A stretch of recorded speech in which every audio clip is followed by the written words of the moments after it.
Good morning, everybody. Happy Tuesday, back on the grind. And we are talking about a very important episode here, very important topic that is.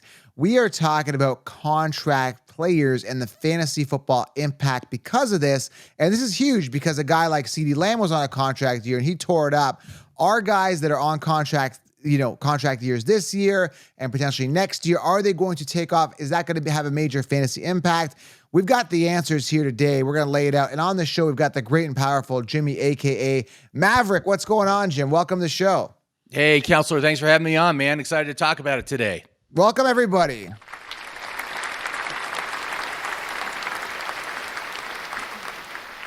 All right, Jim. So, yeah, man, I'm excited to talk about contract players here, Jim. And we've got the 16-round plus app tool that lays that all out. So we're going to give you guys a visual as well. Now, if you're in the car, don't worry.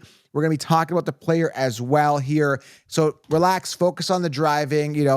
No need to get all tense in the car and say, I got to pull up my YouTube to look at the visual. It's okay. We're going to walk you through this as well. Okay, so enjoy your drive here. We're going to make this as smooth as possible. So, Jim, what's going on with contract players this year? We got quite a few of them. We want to lay them out. What do we want to tell everybody today? What's the main focus of today's show if you want to explain it better than me?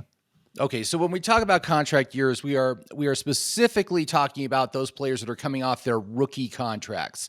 The pay gap between those rookie contracts and their first extension is absolutely enormous. Amon-Ra, I think he was making like $1.5 million a year, but now he's making $30 million a year. Okay, it's that sort of a pay jump. It's a significant pay jump. These guys are incentivized. They know if they play well, that will give them the chance to get a bigger contract. So the correlation between a player having a career season and a contract year is very high. It's not a guarantee. There are busts that happen, but for me, I love focusing on contract year players. And we got two kinds that we focus on in the app. We got the guys whose contract expires at the end of this season, at the end of 2024. And if they're that kind of player, they get a gold dollar sign next to their name in the app. And if their contract expires at the end of the 2025 season, they get a silver dollar next to their name. So when you see those little dollar signs there, that means that player is on a contract year. And what we actually did on the app here is we actually just used the filter to show us only the players that are on a contract year. So we don't even have to worry about looking at any of the other players right now. These are the guys that I think have extra upside. It gives them a bonus to their upside score when they are on a contract year. So I'm excited to dive into them, and we're going to let you guys know whether we want to draft them or not. Really excited to talk about it. I just want to talk a little bit about the news. There isn't anything crazy in the news here. We now have breaking news. I love that guy's voice. He gets me right in the mood for news, man. It really gets me in the mood. We now have breaking news. It's serious. Once he talks, it's serious. But there isn't any serious news. I do want to highlight a couple quick things here. Ramondre Stevenson has said he believes he will get a contract extension in the near future. So speaking of this, since we're talking news here, Ramondre Stevenson, should we be excited about him? I mean, he wants to get paid, right?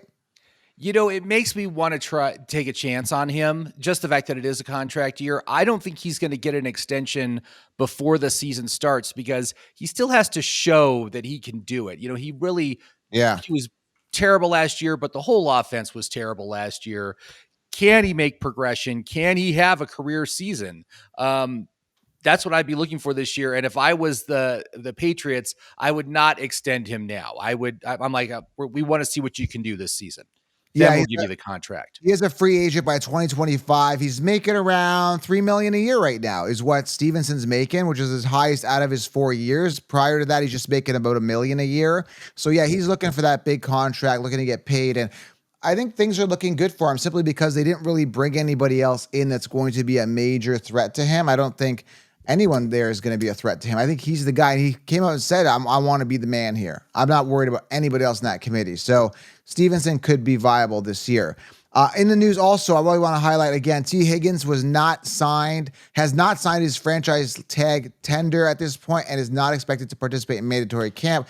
And Jamar Chase is actually attending mandatory minicamp. So it sounds like, again, you got to just look at what's happening instead of just hearing what they're saying. It's like, I'm seeing, Jamar Chase attending. It looks like he's definitely going to get paid. It looks like they won't have the budget for Higgins, right? That's my guess. I think that's the problem. I mean, and they may pay Jamar Chase before the season starts. I don't know. I think they might wait till next year if they can. Again, when they give these guys these huge contracts, that money's got to come out of somewhere else, which means you got to degrade some other part of the team.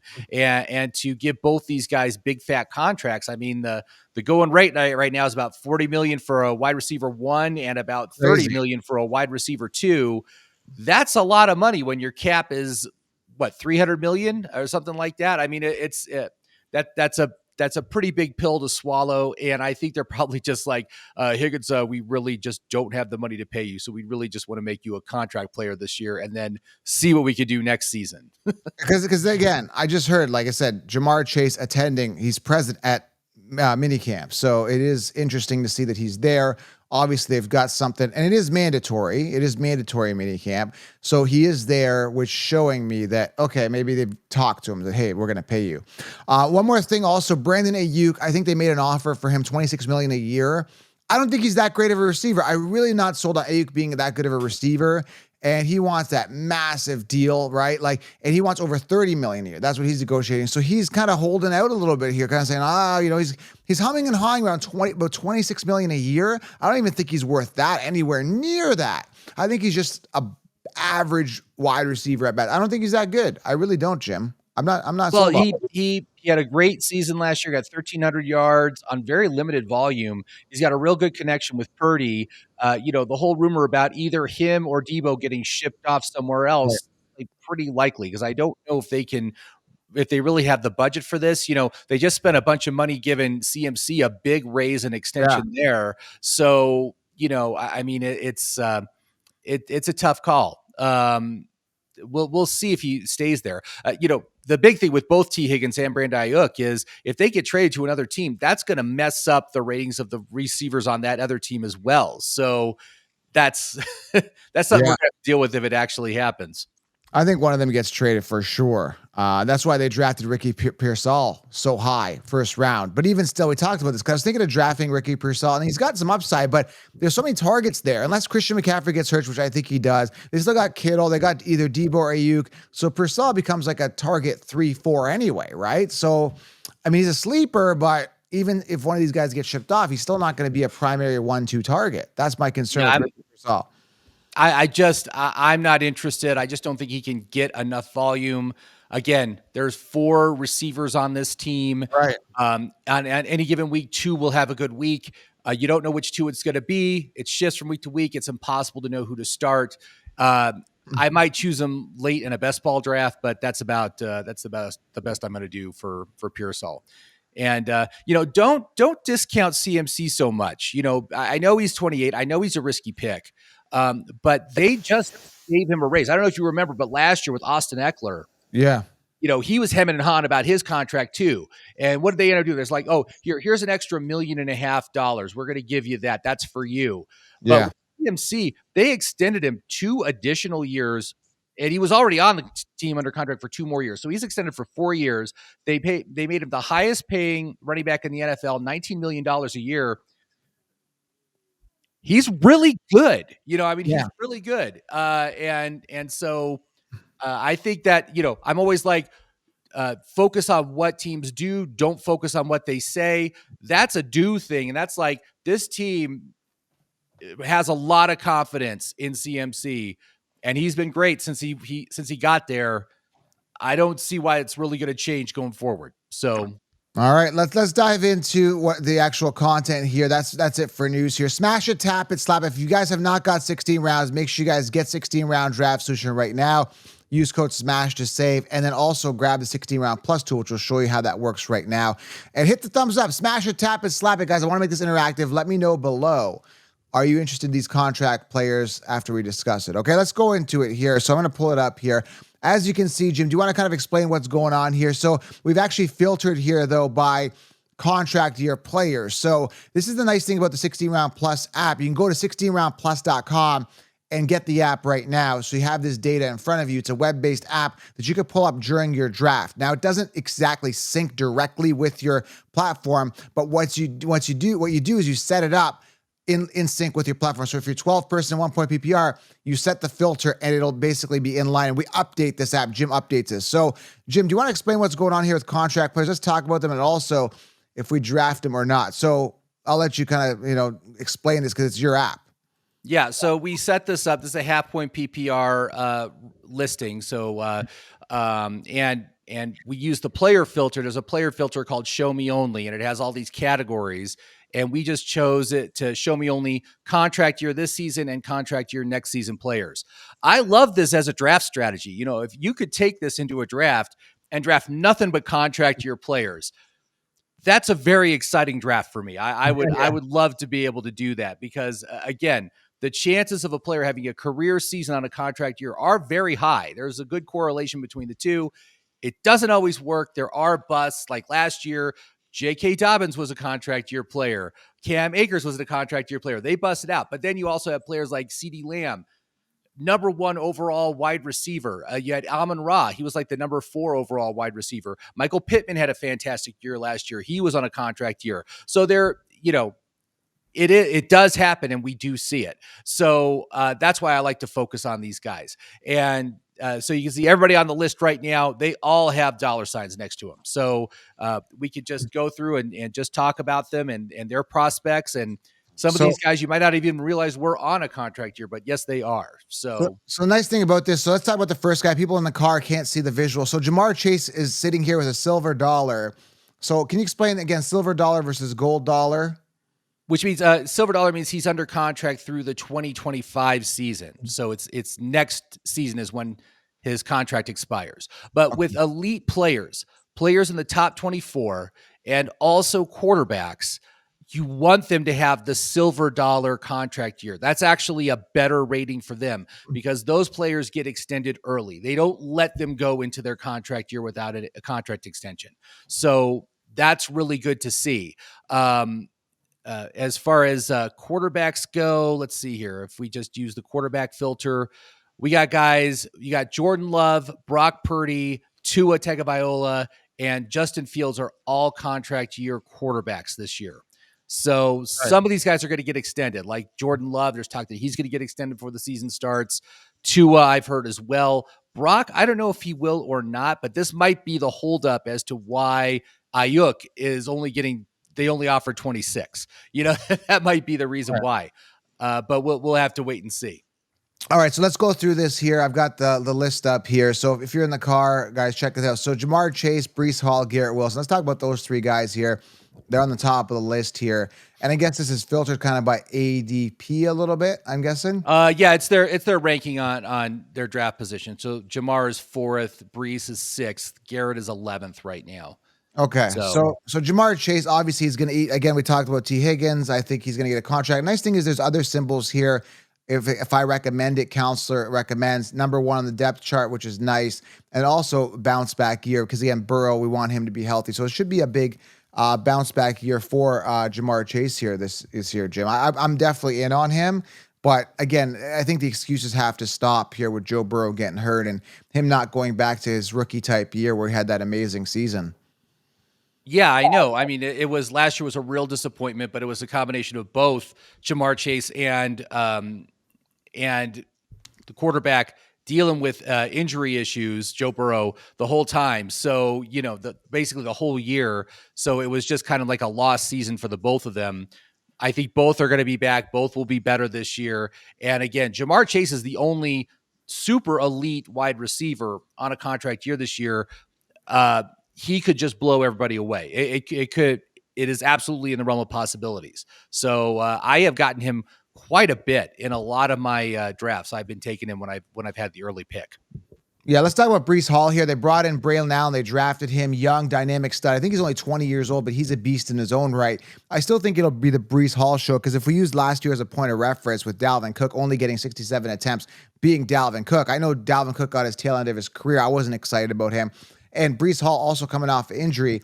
He's still 8. So I still think Breece gets a ton of volume. And I'm wondering how much they're going to be running the ball. I think they're going to lean on him heavily this year. They've got Garrett Wilson, but we got Aaron Rodgers. Is it the Aaron Rodgers of the old days? Packers prime. Is he going to be throwing the ball as many 500 times a year?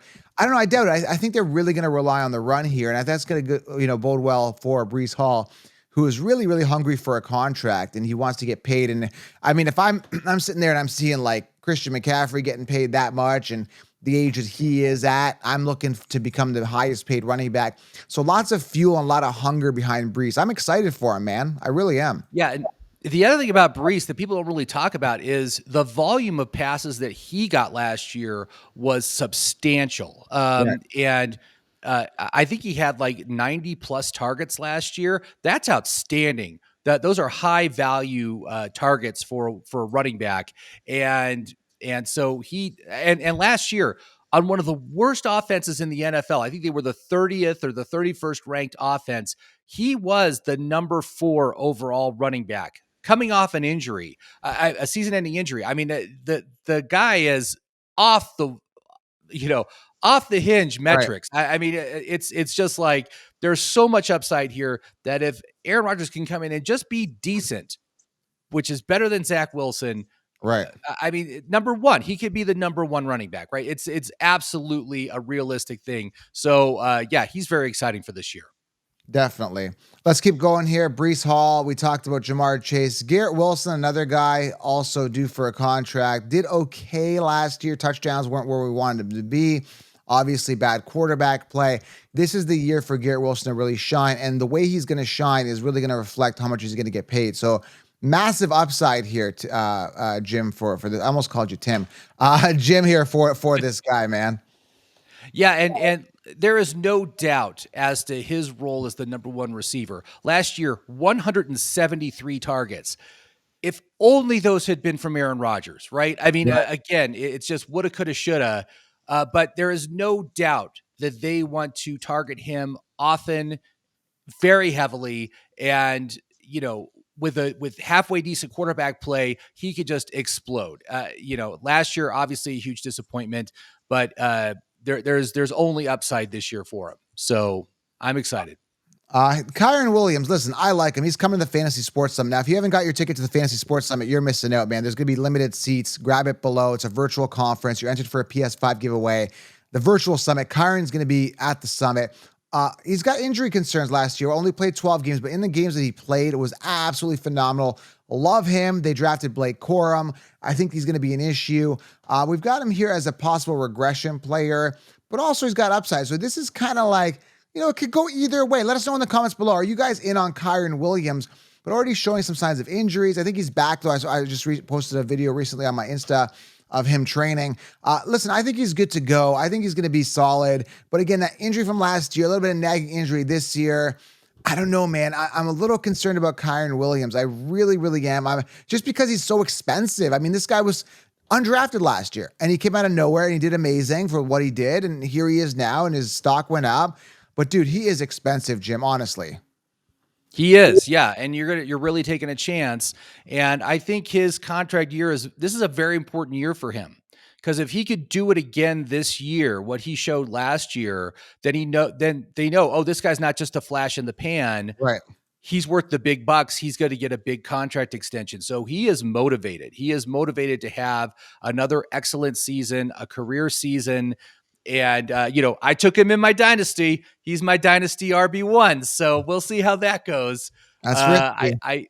I know the risks of taking Kyren Williams, but, you can't deny the upside in this offense with this coach. So and guess who's got Blake Corum in that same dynasty league? Right. Say I.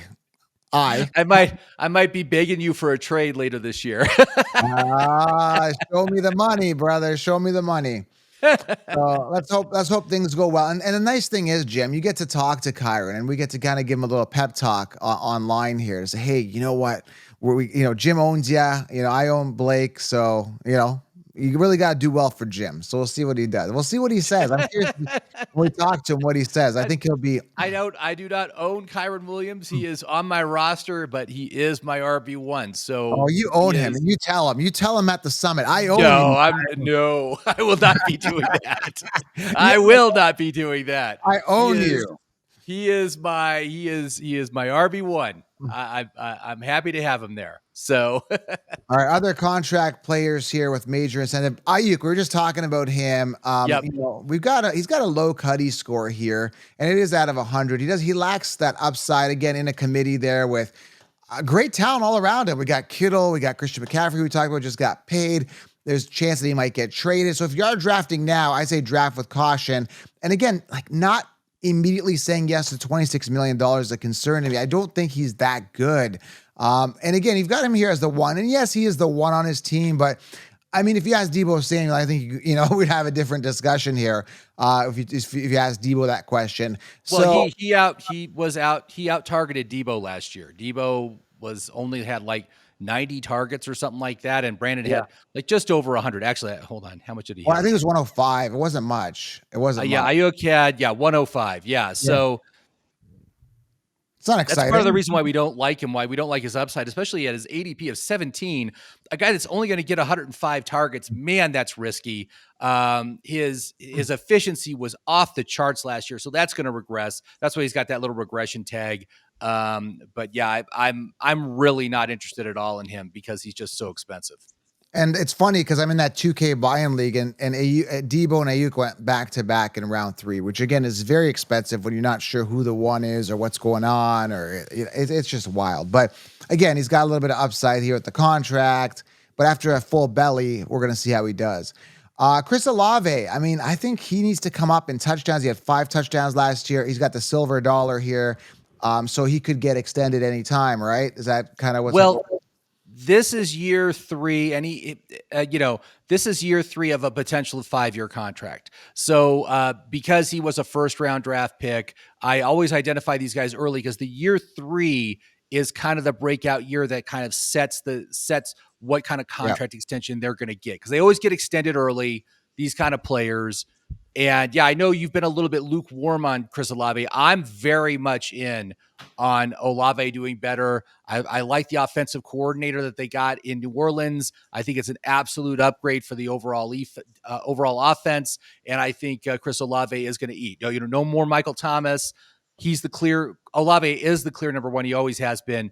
But I think he really just takes the reins this year and gets a big increase in volume. Yeah, I'm looking at it. 2024, his base salary is $985,000. He gets a signing bonus of just under $2.8 million. Roster signing bonus of 1.5. You know, he's around $5 million a year, give or take, $4 to $5 million. And then again in 2025, his base salary is $1.1 million. So yeah, and then he's going to be a free, pretty much the 5th year option is going to be in 2026. So he's still young, hungry, looking to prove himself. So there's some upside there, man. If he stays healthy, I just like to see a little more touchdown, a little more production out of him, a little more excitement. I'm not seeing the excitement. I feel like he's a safe player. Last year was such a lousy year for the Saints. So lousy. They were the perfect opportunity. They could have taken that conference and they didn't even make the playoffs. It was abysmal. But I don't blame Chris Olave for that. I blame the offensive coordinator and the offensive scheme they have, which was one of the most boring schemes I've ever seen. Olave, yeah. I mean, right now, you said it, right? He's making like under $5 million a year right now. Yeah. He should be making $40 million a year. Okay. So that's what he's playing for. He's playing for $40 million a year. Wouldn't you be motivated if someone wanted to take your salary and, multiply it by 8, And he's got to be inspired by all these wide receivers getting paid. Like all these guys that aren't getting paid got to be inspired. And then some people are frustrated because T. Higgins, who's the 2 on his team, is going to see Jamar Chase get a mega contract. And he's like sitting on the sidelines like, what am I doing here? Like it's got to be frustrating for guys like Higgins who, on paper could be really good. Like he could be good if he's on a team where he is the wide receiver 1. It's just that he's buried behind Jamar Chase. It's so tough to supersede a guy who's got that connection with Joe Burrow and is the 1, and he's so good talent-wise as well. But Higgins could easily be a 1, like you put him on the right team. Like had he been, let's say on the Texans last year and he replaced Nico Collins, he'd be in a great situation. He could have got paid like Nico Collins money, but he wasn't. It's all about situation, opportunity, and Higgins has been buried on the depth chart. So it is what it is. Yeah, I mean, he's never going to get you more than about, 110 targets or so. I mean, just because he is the number 2. So yeah, but if he does have the talent level that he could become a wide receiver 1 somewhere else, we'll have to see if and where that happens. So, all right, let's move along here. Drake London, we talked about this multiple times. Tons of upside, great quarterback, tons of volume. He needs to work towards his contract. Do or die situation, literally make or break. Do or die. End of the line here for Drake London, man. It's that simple, man. Like, you got to perform. This is the year. Yeah, no more excuses. I mean, we've given him the benefit of the doubt. We know he's been in a run-first offense. We know he's had to play with lousy quarterbacks. All those excuses are gone. They're all gone. Done. You're either going to do it or you're not. You're either going to be great. You're going to move up into the elite tier, or you're going to be Jerry Jeudy, right? And you're just going to crap the bed again. So he is risky because of that, but I mean, you can't deny the upside of playing with Kirk Cousins. I mean, it's Kirk Cousins. Look what he did with Justin Jefferson. My God, I mean, could he do that with Drake London? That would be amazing. Yeah, and then everybody were riding Drake London as a top 5 pick next year. That's the thing. And again, round 2 is good. I wish he would have been more discounted than this. Typically, guys like him get discounted based on the copy and paste, but he is up a little higher than what I'd like to see him. But he's a round 2 guy, early round 2. If you don't get him, in a 12-person league, by mid round 2, he's gone. He came off round 2 for me, and that's just where he's coming. Okay, so in that 2K buy-in league. All right, a couple other guys here. Let's talk about these guys. Let's bundle these 3 guys together. Oh, there's 4 guys here. Let's talk about 4 all guys. Running backs. Yeah, 4 running backs in a row. Okay, ATN, Isaiah Pacheco, Rashad White, and Kenneth Walker, man. All 4 of these guys in a contract year.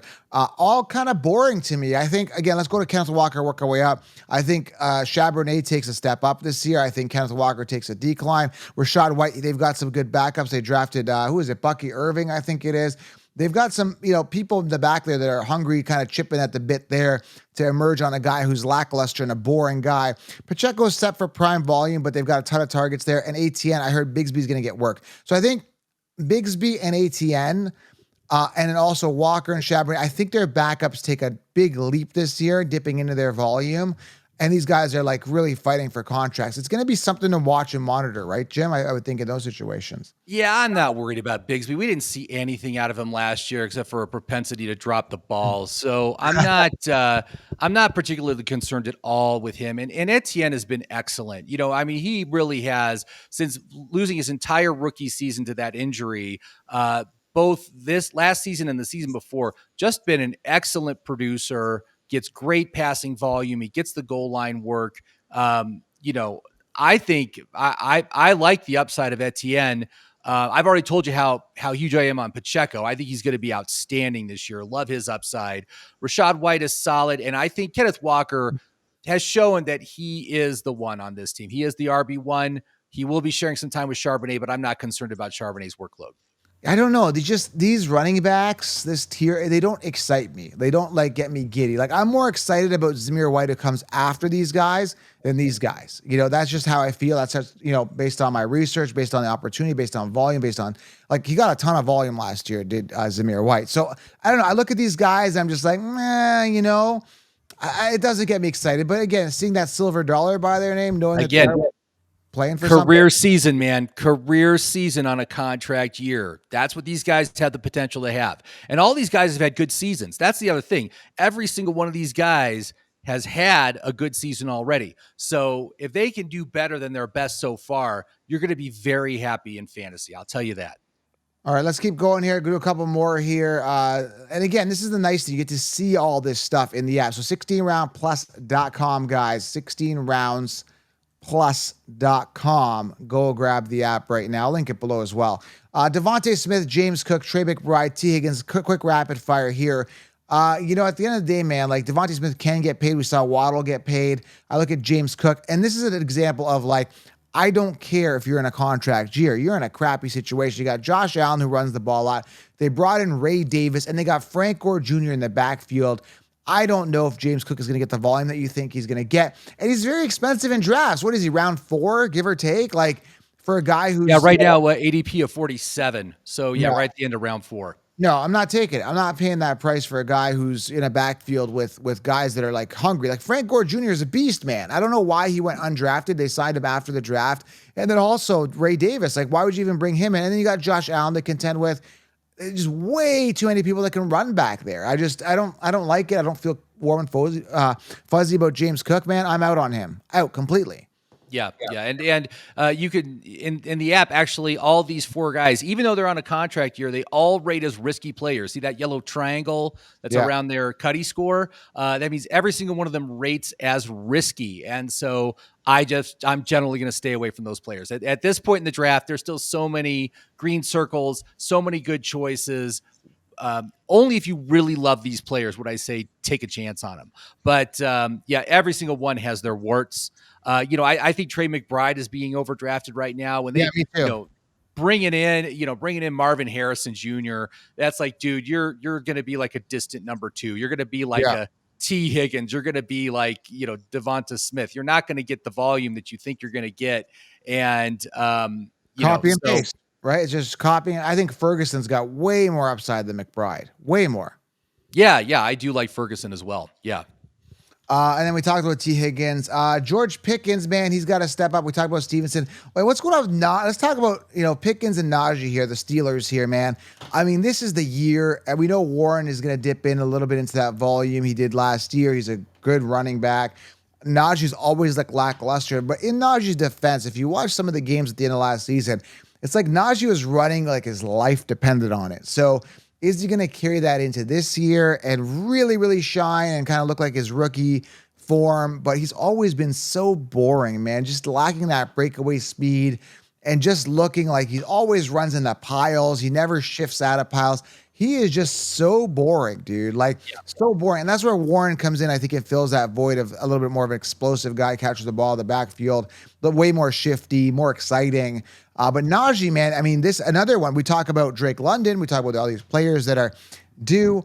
Dude, this is it for Najee, man. End of the line, brother. Remember, they didn't give him his 5th year extension. They refused it. So this is a contract year for both Najee and Jaylen Warren.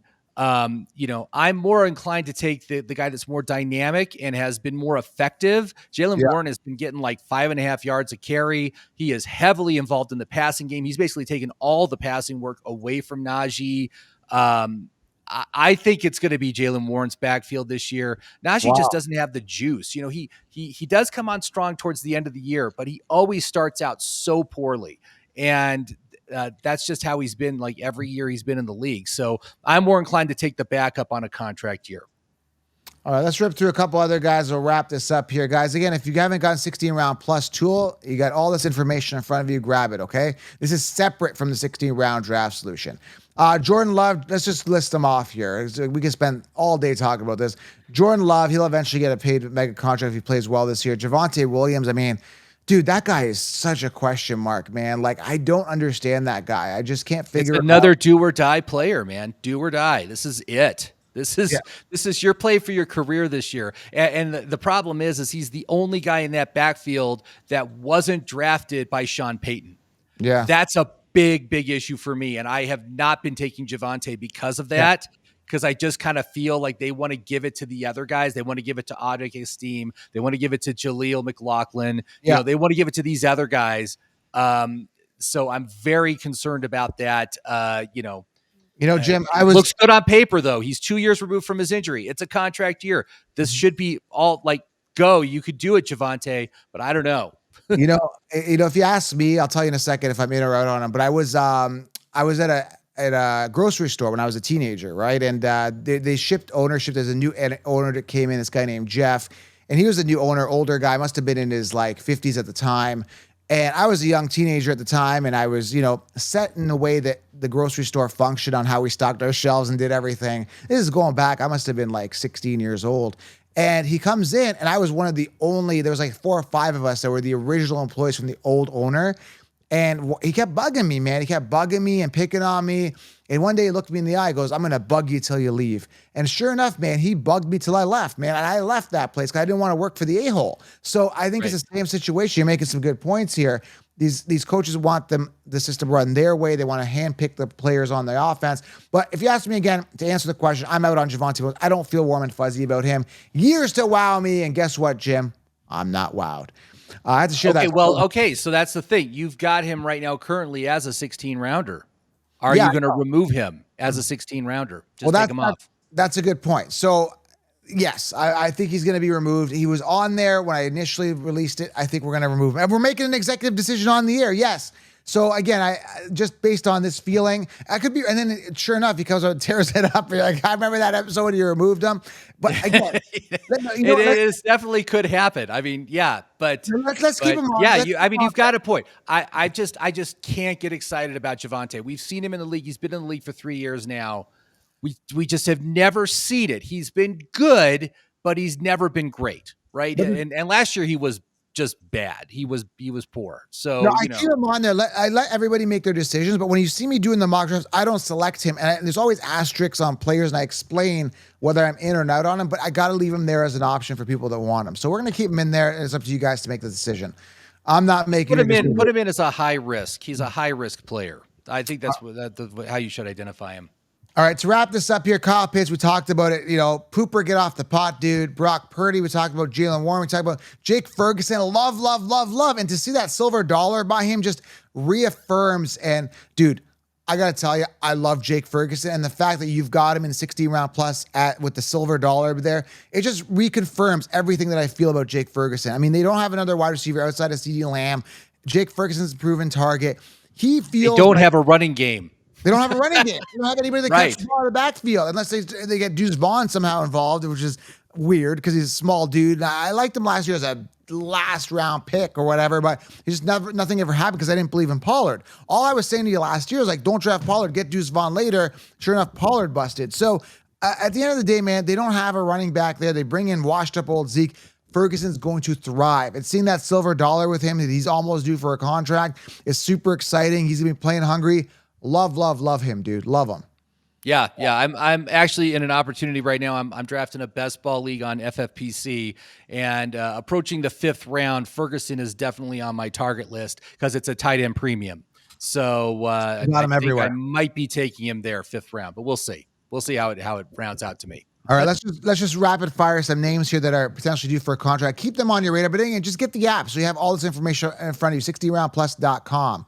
Okay, let's keep going here. Where's my sheet here? Let's pull up this screen. I lost my screen. All right, let's go. Jake Ferguson, Brian Robinson Jr., don't care for. Tua, Christian Watson. Dude, that guy's got to do something. Romeo Dobbs. Jameson Williams is coming back. Hopefully he comes back strong. And I think he may dip into some volume there this year. I think there'll be more Jameson Williams this year, don't you think? He might, but he's just a field stretcher, so his ceiling is probably around 80 targets. I just don't see him getting much more than that, which means he's pretty much useless for fantasy football. So I'm kind of staying away. Maybe get him in best ball, but I don't even have him tagged as a best ball player. Although I probably should. I probably should tag him as a best ball because we'll have those spike weeks. So Chuba Hubbard, I mean, I think Chuba sucks. I think he's trash. They brought in Jonathan Brooks, who's coming off that knee injury. I'm all in on Brooks, but just if you guys do get Brooks mid to late rounds or whatever you're gathering him at his ADP, wherever he falls in your league, Chuba Hubbard, he is hungry. So, I mean, I'm not really concerned. Chuba sucks, but just note that there is a silver dollar there. So there might be a little bit more pep in his step. And let's remember, Chuba took the job away from Miles Sanders last year. Took it away, took over that backfield. Now it's a contract year. Jonathan Brooks is coming off of that season-ending knee injury, that ACL tear, so he's probably not going to be ready to start the season. So I think Chuba has some early season upside. I think he's going to be the lead back going into the season, and then he'll probably get phased out over the course of time. If you get him at a good price, I think he's a good pick. I think he has some value. I heard Brooks will be ready to go. How much integration he's going to be integrated will be a question mark, but I heard he'd be good to go for week 1. But we'll see. We'll have to. Yeah, I'm just tired of these guys that coming off the injury, like Javonte Williams last year. Even Breece started out real slow. Remember, he had that great week 1, but then you didn't see him for like another 6 weeks. Like he didn't do anything. And then he came out and he looked like Breece. But, I mean, that's what I'm concerned with. Like, it's going to be that kind of a situation. So, if you can get Chuba at the right price, like I said, in the app, he's a risky pick, but I think that if you can get him later, I think he's a great depth piece, and he's probably, you could utilize him early in the season. So. All right, to wrap this up here, I want to mention here Pat Freiermuth and Justin Fields. Justin Fields will be sitting on the bench, warming the bench, but I feel that they're going to go quarterback by committee, but we'll see how that goes. And then Pat Freiermuth, who's coming to our sports summit, he's going to be hungry this year as well, and there's some opportunity there to shine with Pittsburgh. So that's it. Those are your contract players, man, guys that are going to be hungry based on contract, how that'll translate. Again, Jim, you want to just mention last year, who was it that really shined last year? It was CeeDee Lamb, a couple other guys that were on contract. The big ones were CeeDee Lamb, Amon-Ra, and Pittman. Those were the 3 that just blew up. Were great for fantasy last year.